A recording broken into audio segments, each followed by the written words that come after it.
1924년 1월 모스크바 붉은 광장에 임시 영묘가 세워졌습니다. 그 안에는 죽은 지 사흘이 지난 한 남자가 누워 있었습니다. 그러나 그의 안색은 마치 살아있는 사람처럼 보였습니다. 생전 레닌은 고향 어머니 곁에 묻히길 원했지만 그의 시신은 자신이 만든 시스템 속에 갇힌 채 국가의 상징으로 유리관에 안치되어 오늘날까지 남아 있습니다. 이 이야기는 1887년형의 재앙에서 시작됩니다. 1917년 러시아 산트페테르부르크에서 혁명의 불길이 타올랐습니다. 혁명가들은 빵과 평화를 외치며 낡은 제국을 무너뜨리려 했고 그 혁명의 중심에는 설계자 블라디미르 일리치 레닌이 존재했습니다. 1870년 4월 22일 러시아 제국 볼거당 중류의 신비르스크에서 블라디미르 일리치 울리아노프가 태어났습니다. 그의 아버지 일리아 울리아노프는 제국의 교육 행정관이었습니다. 집안은 제국이 원하는 인재상에 부합하는 안정된 환경을 갖추고 있었고 그는 엘리트 교육 환경 속에서 성장했습니다. 블라디미르는 항상 최우수 성적을 받는 타고난 수지였으며 라틴어와 여러 외국어를 자유롭게 구사했습니다. 그를 가르친 선생 중에는 훗날 반혁명의 상징이 되는 알렉산드르 케렌스키의 아버지도 있었는데 그는 블라디미르를 두고 내가 본 가장 뛰어난 학생이라고 평가했다고 전해집니다. 하지만 평화롭던 가정에 첫 균열이 생기면서 이 천재 소녀는 처음으로 냉혹한 현실과 마주하게 되었습니다. 1886년 1월 아버지가 뇌출혈로 갑작스럽게 사망하면서 울리아노프 가문의 안정적 삶이 흔들렸고 원실 속 화초로 자라났던 블라디미르는 국가가 개인의 생사에 무관심함을 처음으로 체감했습니다. 1887년 5월 20일 더 큰 충격이 찾아왔습니다. 친형 알렉산드르가 황제 알렉산드르 3세 암살 모의 혐의로 산트페테르부르크 인근 실리셀부르크 요새에서 교수형에 처해진 것입니다. 이는 단순한 가족 비극이 아니었습니다. 제국의 법원은 형을 집행했고 울리아노프 가문은 하루아침에 범죄자 가족으로 낙인찍혔습니다. 상류층 지인들은 연락이 끊겼고 이웃들은 거리를 두었으며 사회적 고립이 빠르게 진행되었습니다. 훗날 한 측근의 회고에 따르면 당시 블라디미르는 우리는 다른 길을 가야 합니다 라고 언급한 것으로 전해집니다. 형이 택한 개별적 테러 방식이 아닌 블라디미르는 더 근본적인 방법을 선택했습니다. 분노에 휩싸이기보다 사건을 냉정히 분석하며 형이 죽음을 단순한 몫으로 여기지 않고 앞으로의 조직적 혁명 활동을 계획하는 계기로 삼았습니다. 같은 해 12월 카잔대학 법학과에 입학한 블라디미르는 불법 학생 집회에 참가했다가 곧바로 제적당했습니다. 대학에서 보낸 학기는 한 학기가 전부였고 제도권을 떠난 뒤 그는 칼 마르크스의 저작과 플레하노프의 분석서를 탐독하며 복학으로 법학 지식을 익히고 동시에 지하혁명 조직에 발을 들였습니다. 1895년 25세 블라디미르는 서유럽을 여행하며 플레하노프 등 마르크스주의를 따르는 망명자들을 만났습니다. 귀국 후 상트페테르부르크에서 노동자 조직 활동을 전개하던 그는 마르크스주의 활동 혐의로 경찰에 체포되어 시베리아 슈신스코에로 3년간 유배형을 선고받았습니다. 영화의 선언과 극단적으로 고립된 상황 속에서 오히려 그는 글을 쓰고 사유하는 일에 집중할 수 있었습니다. 유배지에서 블라디미르는 방대한 자료를 분석하며 러시아에서의 자본주의 발전을 저술했습니다. 해당 저서는 훗날 그가 혁명 조직을 어떻게 구성할지 보여주는 이론적 토대가 되었습니다. 이 시기 그는 나르즈다 크로프스카야와 결혼했는데 이 결합은 낭만적 사랑보다는 혁명적 동지관계에 가까웠습니다. 크로프스카야는 이후 수십 년간 그의 가장 가까운 협력자이자 외부 연락망의 핵심 역할을 수행했습니다. 이 시기 그는 레닌이라는 가명을 사용하기 시작했습니다. 시베리아 레나란에서 따온 이 이름은 단순한 위장을 넘어 울리아노프라는 사적 자아를 지우고 혁명가로서 새롭게 자리 잡은 자신을 상징했습니다. 1900년 유배에서 돌아온 레닌은 곧바로 유럽 망명길을 올랐습니다. 독일 남부 도시인 미넨에 거점을 두고 불꽃을 의미하는 혁명신문 이스크라를 창단하여 각지에 흩어진 조직들을 하나의 구심점으로 통합했습니다. 1902년에는 훗날 볼셰비키 조직의 교과서격인 저서 무엇을 할 것인가를 출간했습니다. 이는 칼 마르크스의 사상과 레닌의 분석을 결합해 완성된 저작이었습니다. 저서의 핵심 논지는 느슨한 당원 자격, 민주적 토론, 대중운동연대 같은 기존 좌파의 가치관을 정면으로 부정하는 동시에 엄격히 훈련된 소수정예의 직업 혁명 나집단만이 혁명을 완성할 수 있다는 것이었습니다. 1903년 7월 브뤼셀과 런던에서 열린 러시아 사회민주노동당 2차 대회는 당내 분파가 형성되는 계기가 되었습니다. 레닌은 당원 자격을 당의 직접 지도와 절대적 복종에 한정하려 했고 마르토프는 느슨한 연합체를 선호했습니다. 두 입장이 정면으로 충돌한 끝에 표결이 진행되었고 레닌이 근소한 차이로 더 많은 지지를 얻으면서 자신의 지지 세력을 다수파를 의미하는 볼셰비키로 상대를 소수파를 의미하는 맨셰비키로 명명했습니다. 해당 명명은 이후 상징적 심리적 우위를 가져오며 정치적 주도권 확보와 소외의 갈림길로 이어졌습니다. 이와 함께 민주집중제라는 원칙이 정립되었습니다. 토론은 허용되지만 결정 이후에는 절대적 복종을 요구하는 해당 구조는 훗날 소련 일당 독재의 뼈대가 되었습니다. 1905년 러시아 전역이 들끓었습니다. 1월 22일 상트페테르부르크에서 노동자들이 황제에게 청원을 올리러 행진하던 중 경비병의 총격으로 수백 명이 사망한 이른바 피해 일요일 테러를 사건이 발생했고 전국적인 파업과 봉기로 확산되었습니다. 레닌은 망명지에서 귀국해 노동자 조직에 참여했으며 해당 경험은 앵커링 효과로 작용해 당 조직 결합의 초기 기준점이 되었습니다. 그러나 혁명은 곧 진압되었고 레닌은 다시 망명길에 올랐습니다. 이후 그는 제네바, 파리, 런던 그리고 취리히를 전전하며 17년 가까이 유럽을 떠돌았습니다. 망명 시절의 레닌은 혁명의 이론가이기도 했지만 한편으로는 지독히 일상적인 인간이기도 했습니다. 취리히의 허름한 색방에서 저작 활동을 이어가던 그는 하루를 공공도서관이 열리는 시간에 맞춰 시작했고 폐관 시간에 쫓겨나는 것을 몹시 싫어했습니다. 동료 사회주의자들은 그를 비타협적이고 다루기 힘든 인물로 평가했으며 조직 내분과 작은 분쟁 속에서도 자신의 노선에서 한 발도 물러서지 않았습니다. 1914년 7월 제1차 세계대전이 발발하자 레닌의 반응은 동료들을 충격에 빠뜨렸습니다. 유럽의 사회주의 정당들이 자국 정부를 지지하며 전쟁을 받아들일 때 그는 제국주의 전쟁을 내전으로 라는 슬로건을 내세우며 정반대의 길을 외쳤습니다. 러시아 제국의 패배가 혁명의 가능성을 높인다는 그의 논리는 동료들에게 극단론으로 여겨졌지만 레닌은 흔들리지 않았습니다. 그는 전쟁이 길어질수록 민중이 피폐해지고 그 피로가 혁명의 계기가 될 것이라고 믿었습니다. 1917년 1월 취리히에서 레닌은 젊은 사회주의자들 앞에서 담담하게 말했습니다. 우리 늙은 세대는 아마 혁명의 결정적 주제를 직접 보지 못할 것입니다. 청중은 이를 한 망명객의 솔직한 체념으로 여겼고 레닌 자신도 아마 그렇게 믿었을지 모릅니다. 그러나 불과 몇 주 뒤 바론과 달리 페트로그라드 거리는 시위와 군중 봉기로 들끓었습니다. 전쟁의 참혹함과 황제의 무능이 겹치면서 러시아 전역에서 파업과 시위가 폭발했습니다. 차르 니콜라이 2세는 결국 퇴위했고 300년간 이어진 로마노프 왕조는 불과 사흘 만에 무너졌으며 제국은 전례 없는 권력 공백 상태에 빠졌습니다. 취리히에서 소식을 들은 레닌은 즉각 귀국 방법을 모색했습니다. 연합국 경로가 막힌 상황에서 독일 참모본부가 먼저 손을 내밀었습니다. 독일의 제안은 철저히 자국 이익을 위한 계산이었습니다. 레닌은 러시아에 투입하면 동부 전선이 붕괴할 것이라는 논리였습니다. 참모본부 내부에서는 격렬한 논쟁이 벌어졌습니다. 반대론자들은 사회주의 혁명의 불씨가 독일에게도 위험하다고 경고했지만 동부 전선 출혈을 줄이고 서부 전선에 전력을 집중해야 한다는 현실론이 승리했습니다. 이를 두고 일각에서는 세균을 러시아라는 신체 내부에 방류하는 것이라고 표현하기도 했습니다. 독일은 레닌 일행이 탄 열차를 특수 처리해 어느 나라도 스나차나 검문을 할 수 없도록 봉인했습니다. 열차는 스위스를 거쳐 독일, 스웨덴, 핀란드를 통과하며 러시아로 향했습니다. 동행한 그리고리 지노비예프의 회고에 따르면 레닌은 이동 내내 메모와 독서로 귀국 직후 발표할 노선을 정리했습니다. 봉인된 열차칸은 그의 마지막 준비 시간이었고 그곳에서 볼셰비키 혁명의 핵심 전략인 사월태제가 완성되었습니다. 독일은 세균 투입이 동부전선에 영향을 줄 것으로 예상했지만 그 결과는 통제불능의 글로벌 변수로까지 확산되었습니다. 1917년 4월 16일 밤 11시 레닌이 탄 열차가 페트로그라드 핀란드역에 도착했습니다. 플랫폼에는 수천 명이 몰려 붉은 깃발과 횃불이 가득했고 군악대는 혁명가를 연주하며 도착을 알렸습니다. 마중 나온 볼셰비키 지도자들은 레닌에게 환영사를 전하며 임시정부와의 협력을 논하려 했지만 그는 단호히 끊었습니다. 그는 여각 장갑차 위에 올라섰고 횃불과 탐조 등 불빛 속에서 군중을 향해 외쳤습니다. 모든 권력을 소비에트로 임시정부와의 모든 협력을 거부하고 즉각적인 사회주의 혁명을 선언한 이 외침은 그 자리에 볼셰비키 당원들조차 예상치 못한 급진적 노선이었습니다. 해당 선언은 러시아의 운명을 결정짓는 서막이 되었습니다. 다음날 4월 태제가 발표되며 충격이 확산되었습니다. 전쟁 중단, 토지 국유화, 임시정부 타독, 소비에트로의 즉각 권력 이양 등이 핵심 요구였습니다. 당 기관지 프라우다의 편집진조차 이것은 레닌 개인의 의견일 뿐이라는 주석을 달았습니다. 그러나 전쟁으로 피폐해진 병사와 농민에게 레닌의 슬로건은 그들이 가장 원하던 바를 직접적으로 대변했으며 그 후 볼셰비키의 지지율은 급격히 상승했습니다. 그러나 봄은 순탄하지 않았습니다. 10월 볼셰비키의 무력 시위가 임시정부에 의해 진압되면서 레닌은 반역자로 수배되었습니다. 가발을 쓰고 면도를 한 채 핀란드 국경을 넘어 도주한 그는 극한의 도피 상황 속에서 국가와 혁명을 저수했습니다. 저서에서 그는 기존 국가기구를 부르주아 지배를 위한 도구로 규정하고 혁명은 부르주아가 아닌 실질적 노동자 계급에 의해 운영되는 프롤레타리아 독재로 대체되어야 한다고 주장했습니다. 이러한 논리는 10월 정거의 역사적 필연성과 정당성으로 받아들여지며 동시에 이후 전세계 공산주의 국가들의 통치 이론적 근단이 되었습니다. 수개월간의 정치적 긴장과 볼셰비키의 조직 준비 끝에 레닌은 마침내 10월 혁명을 통해 겨울 공작을 점령하며 권력을 장악했습니다. 1917년 12월 7일 새벽 트로츠키가 조직한 볼셰비키 무장대원들이 전화국, 은행, 철도 등 국가 주요 시설을 선점했습니다. 오로라 순양함의 공포탄이 신호가 되어 겨울 공전을 포위했고 임시정부 강요들은 새벽 전에 전원 체포되었습니다. 충돌은 제한적이었지만 사건은 혁명이라기보다 쿠데타에 가까웠습니다. 다음날 레닌은 제2차 전러시아 소비에트 대회를 소집해 법적 정당성을 확보했습니다. 평화에 관한 법령으로 무조건 휴전을, 토지에 관한 법령으로 지주제를 폐지하며 병사와 농민의 요구에 화답했습니다. 스몰리 궁전에서 발표된 포고문으로 볼셰비키는 민중의 열망을 대리하는 세력으로 부상했고, 레닌은 이를 바탕으로 국가를 재설계하는 혁명의 설계자로 등극했습니다. 그러나 권력 장악에 이면해서 레닌은 곧 민주주의의 문을 닫았습니다. 1918년 2월 러시아 최초의 자유선거로 구성된 재헌의회가 소집되었지만 사회혁명당이 농민층의 압도적 지지를 받아 제1당이 되었고, 볼셰비키는 전체 의석의 4분의 1도 확보하지 못했습니다. 레닌은 단호하게 대응했습니다. 의회가 첫 회의를 마친 다음날 무장 수병들이 의사당 문을 잠갔고, 재헌의회는 단 하루 만에 역사에서 사라졌습니다. 레닌은 이를 부르주아 민주주의의 허상을 청산한 것이라고 설명했지만, 한편에서는 이를 소련 일당 독재의 출발점으로 보는 견해도 있습니다. 혁명이 내세운 인민의 의지가 실제 선택과 총괄했을 때 그는 주저없이 자신의 권력을 우선했습니다. 권력 장악 후 넉 달도 채 지나지 않은 1918년 3월 3일 레닌은 러시아 역사상 가장 굴욕적인 조약 브레스트 리토프스크에 서명했습니다. 소비에트 러시아는 우크라이나, 벨라루스, 발트해 연안, 핀란드 등 전체 유럽 러시아의 약 34%, 농지 54%, 상업시설 89%를 독일에 내주어야 했습니다. 당내좌의 공산주의자들은 만국의 조약이라며 격렬히 반대했지만 레닌은 냉철하게 판단했습니다. 이른 땅은 나중에 되찾을 수 있지만 정권을 잃으면 모든 것이 끝난다. 그는 해당 조약을 숨 쉴 틈이라고 불렀고, 훗날 독일 패전으로 조약이 무효화되면서 그의 판단은 현실이 되었습니다. 그러나 숨 쉴 틈은 잠시였습니다. 1918년 5월 반혁명 백군이 1차 세계대전 연합국의 지원을 받아 전면적 내전을 개시했고, 백군을 지원하는 체코 군단이 시베리아 철도를 장악하면서 러시아 전역은 볼셰비키의 붉은 군대와 백군의 반혁명 세력으로 양분되었습니다. 내전이 본격화되던 그 여름, 레닌 정부는 되돌릴 수 없는 결정을 내렸습니다. 1918년 7월 17일 새벽, 우랄산맥 동쪽 도시 예카테린부르크의 이파티에프 가옥 지하실에서 총성이 울렸습니다. 퇴위 후 볼셰비키에 의해 옥류되어 있던 니콜라이 2세와 황후 그리고 5자녀 전원이 현장에서 총살된 것이었습니다. 백군이 도시에 접근하자 볼셰비키 지역 지도자들은 모스크바의 지시를 받아 즉결 처형을 집행했습니다. 300년 로마노프 왕조의 마지막 혈통이 사라지며 황제 복귀의 가능성은 완전히 사라졌습니다. 이로 인해 반혁명 세력은 협상의 명분을 잃었고, 볼셰비키에게도 물러설 길은 남지 않았습니다. 내전은 이제 어느 한쪽이 완전히 소멸할 때까지 끝날 수 없는 전쟁이 되었습니다. 레닌이 외교와 통치의 설계자였다면 내전을 실제 전장에서 승리로 이끈 사람은 트로츠키였습니다. 그는 붉은 군대를 창설하고 처음부터 혁명적이기보다 실용적인 방식으로 군대를 재건했습니다. 핵심 전략은 구제정 러시아 장교들의 강제 동원이었고, 당시 붉은 군대에 징집된 전직 차르군 장교만 5만 명에 달했습니다. 문제는 실렸습니다. 트로츠키는 정치위원 제도를 도입했습니다. 모든 군사 지휘관 곁에 볼셰비키 당원 출신 정치위원을 배치하여 작전 명령에 공동 서명을 받도록 하고, 명령을 거부하거나 이탈하는 장교는 즉결 처형할 수 있는 권한을 정치위원에게 부여했습니다. 지휘관의 가족을 수도권에 사실상 인질로 유지하는 방식도 병행되었습니다. 군사적 전문성과 이념적 통제를 결합한 이중 구조는 소련군 정치장교 제도의 원형이자 이후 전세계 공산주의 사회에서 권력과 충성을 관리하는 표준 모델로 자리 잡았습니다. 트로츠키는 전선을 직접 누비며 붉은 군대를 지휘했는데 그의 이동수단이 된 것이 장갑 열차였습니다. 1918년부터 1920년까지 약 2년 반 동안 그는 열차를 타고 10만 킬로미터 이상을 이동하며 위기에 처한 전선마다 나타났습니다. 전선이 무너질 조짐이 보이면 트로츠키가 열차를 몰고 나타나 부대를 독려했고, 때로는 후퇴하는 병사들을 엄격히 처벌하며 사기를 강제로 끌어올렸습니다. 장갑 열차는 내전과 트로츠키를 동시에 상징하며 혁명이 강철과 화약으로 유지됨을 보여주었습니다. 전쟁이 장기화되면서 볼셰비키는 농민의 잉여 농산물을 무전등견대로 강제로 징발하는 프로드라즈 베르스트카 제도를 도입했습니다. 이는 전산의 식량을 공급하는 데에는 효과가 있었지만 농민들의 생산 의욕은 크게 꺾였습니다. 화폐 경제가 붕괴하고 물물 교환이 일상화되며 몰가강 유역 일대에서는 굶주림과 극심한 기근이 발생했습니다. 이로 인해 탐보포주에서는 농민들의 반란이 일어났고, 미하일 투아체프스키 지휘의 진압군은 민단 지역까지 공격하며 이를 진압했습니다. 혁명의 지지 기반이던 농민층이 정권의 가장 큰 적대 세력으로 돌아선 순간이었습니다. 레닌에게 러시아 혁명은 목적지가 아니라 출발점이었습니다. 1919년 3월 그는 모스크바에서 공산주의의 세계화를 목표로 한 코민테란을 창설하여 세계 각국의 공산당을 하나의 지휘체계 아래 묶으며 특히 독일에서의 혁명을 기대했습니다. 그러나 기대와 달리 1919년 독일의 스파르타쿠스단 봉기는 진압되고 헝가리 소비에트 공화국도 133일 만에 무너지며 유럽에서 혁명의 여제 반응은 일어나지 않았습니다. 소련은 자본주의의 열강에 포위된 채 홀로 남겨진 공산주의 국가가 되었고, 해당 고립은 이후 정권이 내부로 더욱 폭력적으로 수렴하는 계기로 발전했습니다. 사실 공포의 기반은 내전보다 먼저 준비되었습니다. 1917년 1947년 12월 10월 혁명 성공 2달 만에 레닌은 펠릭스 제르진스키를 수장으로 반혁명 사복타주 척결 전러시아 특별위원회라는 비밀경찰 체카를 창설했습니다. 체카는 기존 법 체계 밖에서 활동하며 영장 재판 변론 없이 체포와 즉결 처형이 가능했고 계급의 적으로 분류된 사람은 증명 없이 제거될 수 있었습니다. 제르진스키는 체카를 조직된 공포라고 정의했으며 실제로 체카는 레닌 정부가 선택한 공포 통치의 도구였고 직결 처형과 강제 수용소 운영관에는 훗날 스탈린의 대속청으로 이어지는 기반이 되었습니다. 1918년 8월 30일 저녁 레닌이 모스크바 미엘손 공장에서 연설을 마친 직후 볼시비키의 전시공산주의 체제와 곡물 징발 정책으로 피폐해진 민중의 상황을 혁명의 배반으로 여긴 사회혁명당원 파니 카플란이 정치적 이유로 레닌을 겨냥해 총을 발포했습니다. 세 발 중 한 발은 옷만 스쳤고 나머지 두 발은 각각 목과 왼쪽 폐를 관통하며 치명상을 입혔습니다. 레닌은 즉사하지 않았지만 수주간 생사의 기로를 오갔으며 사건의 여파는 총탄보다 더 치명적이었습니다. 체카는 즉각 붉은 테러를 공식 선포했습니다. 법적 절차 없이 계급적 배경만으로 체포와 처형이 가능해졌으며 부르주아, 구장교, 사회혁명당원 등 특정 계층은 잠재적 청산 대상이 되었습니다. 저격범 카플라는 며칠 만에 즉결 처형되었고 모스크바 루벤카 체카 본부는 소련 공포 정치의 상징이 되었습니다. 레닌은 기적적으로 생존했지만 혁명을 지키고 정권을 유지하기 위해 설립한 비밀경찰 체카는 곧 공포 통치 수단으로 작동하기 시작했습니다. 그 결과 정권은 이전 상태로 되돌릴 수 없게 되었습니다. 내전이 막바지에 달한 1921년 3월 볼셰비키 정권은 내부에서 가장 위험한 위기를 맞았습니다. 혁명의 심장이라 불리던 크론슈타트 해군 기지의 수병들이 봉기했습니다. 이들은 계급의 적이 아닌 레닌 자신이 혁명의 자랑이자 영광이라고 부른 사람들이었습니다. 이들은 소비에트를 위해 그러나 볼셰비키 없이 나는 구호 아래 자유선거, 언론의 자유, 강제의 징발 중단, 체카 폐지를 요구했습니다. 그들의 요구는 아이러니하게도 1917년 10월 혁명 초기 레닌이 내세운 가치와 비슷했지만 결국 혁명 주체인 볼셰비키를 겨냥하는 형태로 되살아났습니다. 레닌은 이것이 반혁명 세력보다 더 위험하다고 판단했습니다. 혁명의 정당성을 문제 삼는 요구는 단순한 무력으로는 막을 수 없었기 때문이었습니다. 결국 레닌은 대화 대신 무력 진압을 선택했습니다. 트로츠키가 지휘한 진압군은 얼어붙은 핀란드만을 건너 크론슈타트로 진격했고 첫 공격은 수병들의 반격에 막혔지만 2주간의 공방 끝에 3월 17일 기지를 점령했습니다. 해당 과정에서 수천 명이 전사하거나 사형당했고 살아남은 상당수는 시베리아 수용소로 보내졌습니다. 혁명이 한때 가장 충성스러운 자식들에게 총구를 겨눈 날이었습니다. 레닌은 진압 후 불안해진 민심과 경제 회복을 위해 강경 정책에서 전략적 퇴각을 선택했습니다. 제10차단 대회를 열어 신경제 정책을 발표하고 농민의 잉여 농산물 판매와 소규모 사기업 영업을 허용했습니다. 경제는 서서히 회복되었지만 크론슈타트의 기억은 지워지지 않았습니다. 훗날 스탈린은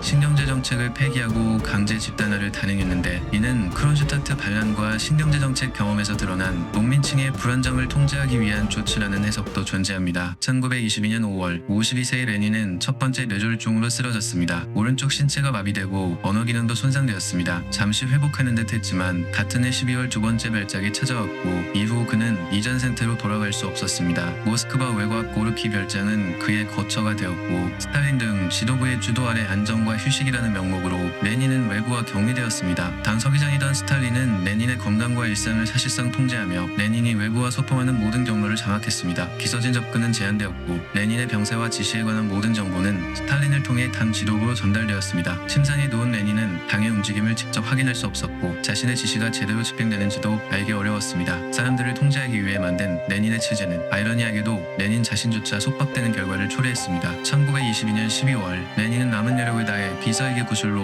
유언전을 받아 적게했습니다. 유언에는 트로츠키, 지노비예프, 니콜라이 푸아린 등 주요 지도자들에 대한 평가가 담겨 있었으며 스탈린에 대한 대목은 특히 명확했습니다. 스탈린 동지는 서기장이 된 이후 자신의 손에 무한한 권력을 집중시켰는데 나는 그가 이 권력을 항상 충분히 신중하게 사용할 수 있을지 확신하지 못한다. 며칠 후 레닌은 추가 메모를 구술하며 스탈린은 너무 거칠다. 이 결함은 동지들 사이에서는 참을만 하지만 서기장 직책에서는 참을 수 없게 된다. 그러므로 나는 동지들에게 스탈린을 서기장 직책에서 해임하는 방법을 찾아볼 것을 권고한다고 덧붙였습니다. 하지만 해당 유언장은 당대회에서 공개되지 않았습니다. 스탈린의 잠재적 경쟁자들인 지노비에프와 카메네프가 문서 공개를 막는 데 협조했는데 그들에게도 트로츠키가 스탈린보다 더 큰 잠재적 위협으로 보였기 때문입니다. 레닌의 마지막 경고는 스탈린 옹호자들의 암묵적 동의 속에 묻혔고 문서가 공개된 것은 스탈린 사후인 니키타 크루슈프 시대의 일이었습니다. 그 사이 레닌은 고르키 별장에서 권력을 되찾으려 했습니다. 스탈린이 그의 정치적 동반자이자 아내인 크루프스카야를 정치적 압력과 무시로 모욕하며 사실상 자신의 권한을 우회하고 있다는 정황을 포착하자 레닌은 당신과의 관계를 완전히 끊겠다는 절교 서신을 보냈습니다. 그러나 서기장 직책으로 이미 대부분의 관료 조직을 장악한 스탈린은 형식적인 사과만으로 상황을 일단락시켰고 레닌은 이후 더 이상 유의미한 정치적 결과를 만들어내지 못했습니다. 1922년 12월 30일 소비에트 사회주의 공화국 연방이 공식 수립되었습니다. 경석의 레닌은 역사적 선언을 지켜볼 수밖에 없었고 그가 꿈꾸던 민족 간 평등연합은 끝내 실현되지 못했습니다. 실제 권력은 이미 모스크바당 중앙서기국과 실세가 된 스탈린에게 집중되어 운영되었습니다. 1924년 1월 21일 오후 6시 50분 레닌은 네 번째 발작으로 숨을 거두었습니다. 향년 53세였습니다. 스탈린은 곧바로 계획대로 움직이기 시작했습니다. 그는 유력 경쟁자였던 트로츠키에게 잘못된 장례식 날짜를 알려 참석을 막고 자신은 옹구 행렬 선두에서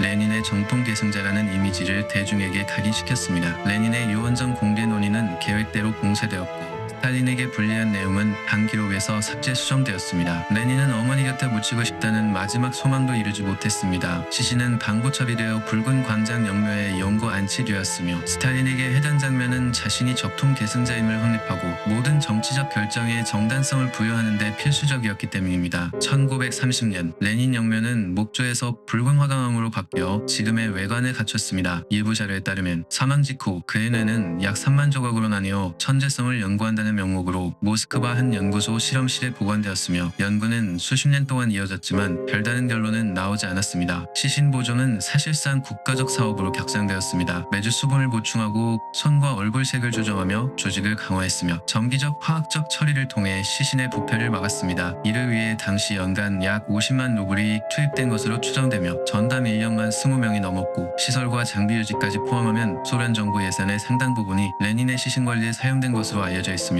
해당 작업을 맡은 전담 연구팀은 최고 수준의 비밀과 특권이 보장되며 이후 해당 기술은 일부 공산권 지도자들의 시신 보존에도 참고된 것으로 전해집니다. 레닌의 시신은 더 이상 개인이 아닌 국가의 정통성과 상징이 되어 국가 시스템에 귀속되었습니다. 1991년 소련이 붕괴하면서 공산주의 상징물 대부분은 철거되었지만 붉은 광장의 레닌 영묘는 남았습니다. 보리스 옐친 대통령이 매장을 제안했으나 노년층과 공산당 지지자들의 반발로 결정은 30년 넘게 유보되었습니다. 블라디미르 푸틴 정권은 영묘를 역사교육과 관광자원으로 활용하며 레닌을 공산주의자가 아닌 러시아 국가 건설자의 한 명으로 재해석했습니다. 관리 예산은 계속 집행되었고 유리관석 레닌은 공개되었습니다. 2025년 6월 영묘는 1924년 이후 처음으로 장기구조 보수를 위해 약 2년간 폐쇄되었습니다. 시민과 관광객들은 새벽부터 붉은 광장에 몰려 수 킬로미터 줄을 섰습니다. 보수 기간 동안 시신의 화학적 상태가 재검토되고 보존 기술 한계와 향후 처리 방향에 대한 논의가 진행되었습니다. 일부 학자들은 레닌의 시신이 더 이상 혁명의 상징이 아니라 정치적 비용 때문에 매장할 수 없는 존재로서 러시아가 과거를 완전히 버리지도 완전히 계승하지도 못한 상태를 보여준다고 분석했습니다. 1887년 신비르스크의 한 소녀는 형이 교수대에서 처형되었다는 소식을 듣고 세상을 바꿔야 한다고 결심했습니다. 37년 뒤 그 결심은 세계 최초의 사회주의 국가 건설로 이어졌고 해당 과정에서 설계자는 역사 속 상징으로 유리관 속에 남게 되었습니다. 레닌이 스탈린의 독재를 의도했는지는 의문으로 남아있지만 중요한 것은 그가 남긴 시스템은 그의 의도와 상관없이 역사를 움직였다는 점입니다. 볼셰비키 혁명은 단순히 한 국가의 정치 체제를 바꾼 사건이 아니었습니다. 그것은 인간이 그리는 가장 숭고한 이상이 어떻게 현실의 압력 속에서 변형되고 때로는 왜곡되는지를 선명하게 드러낸 사례였습니다. 블라디미르 일리치 레닌은 계급 없는 평등사회라는 원대한 이상을 향해 나아갔습니다. 그의 의지는 흔들림 없었고 그 신념은 철저했습니다. 그러나 그 확고함은 레닌이라는 인물의 가장 큰 아이러니로 남겨졌습니다. 혁명을 추진하는 과정에서 폭력은 도구가 되었고 목적을 위해 수단이 정당화되었습니다. 그 결과 혁명의 이름으로 행해진 붉은 태연은 이상을 향한 열망을 집단적 광기로 변질시키며 사회 전체에 새로운 공포의 체제가 뿌리내렸습니다. 레닌이 무너뜨리고자 했던 차르 체제의 폭정은 다른 모습으로 되살아났고 그가 설계한 시스템은 차가운 효율성과 강압을 중심으로 작동했습니다. 이사는 남았지만 인간적 가치와 윤리적 경계는 점차 희미해져 갔습니다. 레닌의 삶과 혁명은 혁명은 단순히 한 정치가의 선택을 넘어 이상과 현실이 충돌하는 순간에 어떤 결과가 발생하는지를 보여주는 역사적 실험장이었습니다. 그는 혁명가로서 한 개인이 시대를 바꾸는 주체가 될 수 있음을 보여주었지만 동시에 설계자 자신도 만들어낸 구조 속에 갇힐 수 있다는 사실도 드러났습니다. 이러한 아이러니는 레닌 개인의 비극이자 20세기를 관통하는 서사의 일부였습니다. 그가 남긴 유산은 단일한 의미로 정리되지 않습니다. 어떤 이들은 그를 민중해방의 상징으로 보았고 또 다른 이들은 냉혹한 독재 체제의 창시자로 평가했습니다. 실제로는 두 시선이 모두 공존하며 그 사이의 긴장은 지금도 해소되지 않은 채 남아있습니다. 레닌의 이야기는 여기서 끝납니다. 그러나 그가 남긴 질문은 사라지지 않았습니다. 이상은 언제나 현실 속에서 시험대에 오르며 그 과정에서 인간의 모순과 한계가 드러납니다. 이 질문은 특정 시대나 이념의 경계를 넘어 인간의 본성과 시스템의 모순이 존재하는 한 우리 앞에 영원히 유효할 것입니다. 바로 그 점에서 레닌의 혁명은 여전히 역사 속에서 살아있습니다.